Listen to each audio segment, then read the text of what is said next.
सटतिला एकादशी। दालभ्य ऋषि बोले कि मनुष्य लोक में आकर लोग ब्रह्मा इत्यादि अनेक पाप करते हैं, प्राय धन को चुराते हैं, दूसरों को कष्ट देते हैं। ऐसा करने पर भी वे नरक में न जाएं। हे भगवान, अल्प दान करने से पाप दूर हो जाएं, उसे कहिए। पुलस्त्य मुनि। हे महाभाग, तुमने बहुत सुंदर प्रश्न किया है, जिसको ब्रह्मा, विष्णु और इंद्र देवता ने किसी से नहीं कहा। तुम्हारे पूछने पर उस गुप्त बात को तुमसे कहूँगा। माघ मास के आरंभ में ही शुद्धता से स्नान करके इंद्रियों को वश में करें। जल से हाथ पैर धोकर भगवान का स्मरण करें। ऐसा गोबर ले जो पृथ्वी पर न गिरा हो, उसमें तिल और कपास मिलाकर पिंड बना लें और उनके पिंड बनाएं। यदि माघ के महीने में पूर्वाषाढ़ा व मूल नक्षत्र आ जाए तो उसमें नियम लें, या कृष्णा पक्ष की एकादशी को नियम लें। उसका विधान सुनो। स्नान करके पवित्र होकर कीर्तन करते हुए एकादशी का उपवास करें। रात्रि को जागरण करें और गोबर के बने पिंडों से हवन करें। शंख, चक्र, गदा आदि भगवान का पूजन करें। चंदन, अगर, कपूर चढ़ावें। बुरा मिला हुआ नैवेद्य चढ़ाकर बारंबार कृष्णा का नाम स्मरण करें। यदि इन सब का अभाव हो तो सुपारी ही श्रेष्ठ है। फिर अर्घ देकर जनार्दन का पूजन करके प्रार्थना करें, हे कृष्णा, आप दयालु हैं, पापियों को मोक्ष देने वाले हो।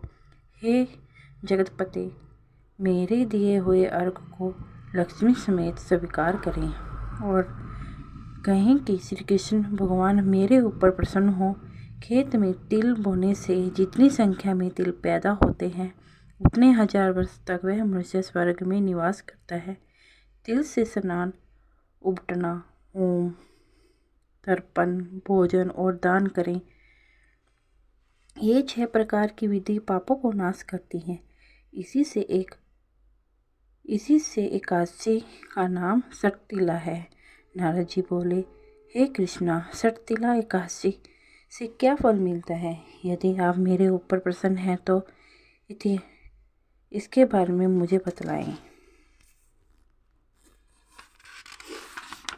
श्री कृष्ण बोले, हे नारद, एक ब्राह्मणी मनुष्य लोक में एक ब्राह्मण व्रत का पालन करती थी।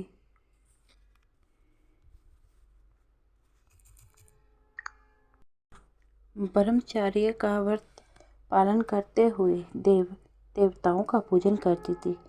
वह इस मास में व्रत में लगी हुई थी, सदा मेरी भक्ति करती थी, कृष्ण का उपवास करती हुई पूजा में लगी रहती थी।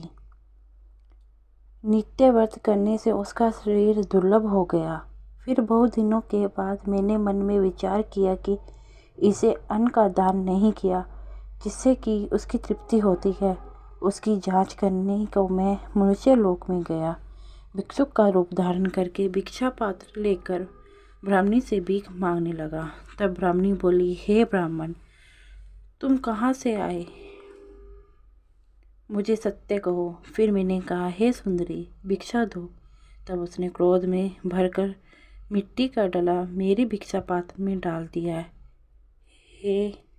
फिर मैं स्वर्ग में चला गया। महाव्रत करने वाली तपस्विनी भी व्रत के प्रभाव से देह समेत स्वर्ग में पहुंच गई। मिट्टी के पिंड दान करने से उसको एक सुंदर घर मिला, परंतु उस घर में अन्न और धन नहीं था। जो उसने प्रवेश किया तो वहाँ कुछ भी नहीं देखा। तो जब घर से निकलकर मेरे पास आई और बहुत कुपित होकर बोली कि सब लोगों को रचने वाले भगवान का मैंने बड़े कठिन व्रत, उपवास और पूजा से आराधना किया है, परंतु हे जनार्दन, मेरे घर में अन्न धन कुछ भी नहीं है। तब मैंने उससे कहा कि तू जैसे आई है उसी तरह उस अपने घर चली जा। देवताओं की स्त्रियां कौतूहल के वश में तुमको देखने आएगी। तब सटतिला एकादशी का महात्मा बिना पूछे दरवाज़ा मत खोलना। ऐसा सुनकर वह मनुष्य लोक को चली गई। हे नारद, तब देवताओं को स्त्रियां उसे देखने आई और कहा कि हम तुम्हारे दर्शन के लिए आई हैं, तुम दरवाज़ा खोलो। मनुश्री बोली, यदि तुम मुझे अवश्य ही देखना चाहते हो तो दरवाज़ा खोलने से पहले सटतिला का व्रत और महात्म कहना होगा। उनमें से एक ने महात्म सुना दिया और कहा कि मनुष्य दरवाज़ा खोल दो, तुमको देखना अवश्य है। उसने दरवाज़ा खोल दिया। उन सब ने मनुष्य को देख लिया। देवियों के उपदेश से सत्य पर चलने वाली उस मनुष्य ने मुक्ति को देने वाली सटतिला का व्रत किया।